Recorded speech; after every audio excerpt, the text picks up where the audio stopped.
So a year has passed since we've last seen these characters. We know Mike's been away for a bit. What can you kind of say about where they will pick up when the season starts? Well, I am at a happier place in my life. Last season, in theory, I was in a happier place, but the truth is that the thematically last season seemed to be a lot about masks. And I think that it was a mask that Ryan was wearing, a mask of contentment. And really, he was just as obsessed with Joe as he always was. But I think this year, he truly has found a different kind of spot. He's trying to stay true to that promise that he made to Joe at the end of last season, which was, I am done with you. You know, emotionally, physically, whatever, you're out of my life. And that's going to be an interesting thing to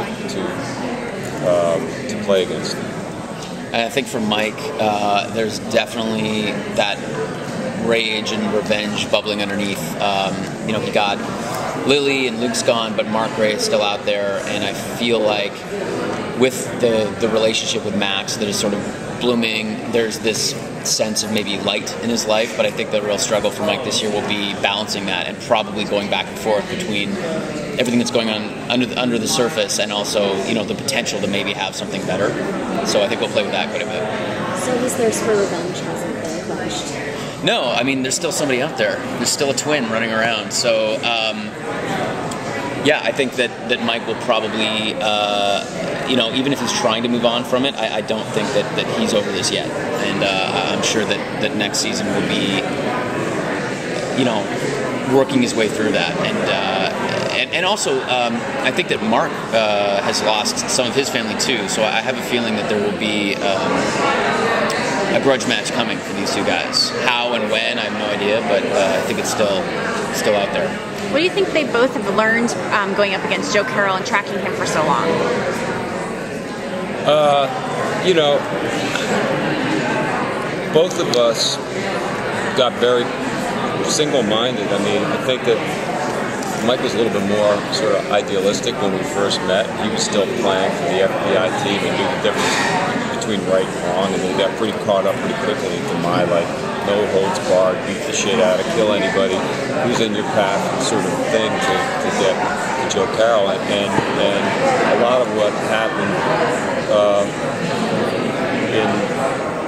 me in last season was to come to the realization when I actually do have the gun up against his head and I have the opportunity to finally kill him and make the decision not to, just to come to the realization that that's not going to be a path to happiness for me or whatever happiness is.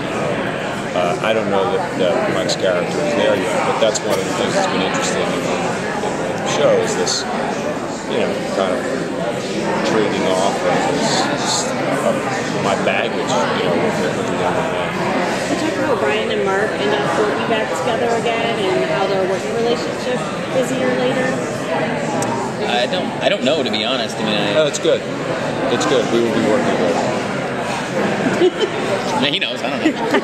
Yeah, we will be working together. Is it going to be about the New York, what's happening in New York? Yes, it's going to be much more, at least initially, more kind of New York centric. I mean, we've been in New York for 3 years, and we've used New York to a certain extent, but I think that we're going to try to go a little farther this year. Really make the city a character, and certainly in the pilot, there's going to be, you know, an incident that will kind of create a paranoia within the city. It's going to be pretty interesting and scary.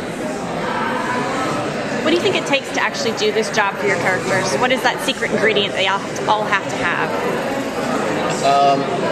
It was kind of interesting when I did some kind of research and went into the FBI. That was one thing that I asked.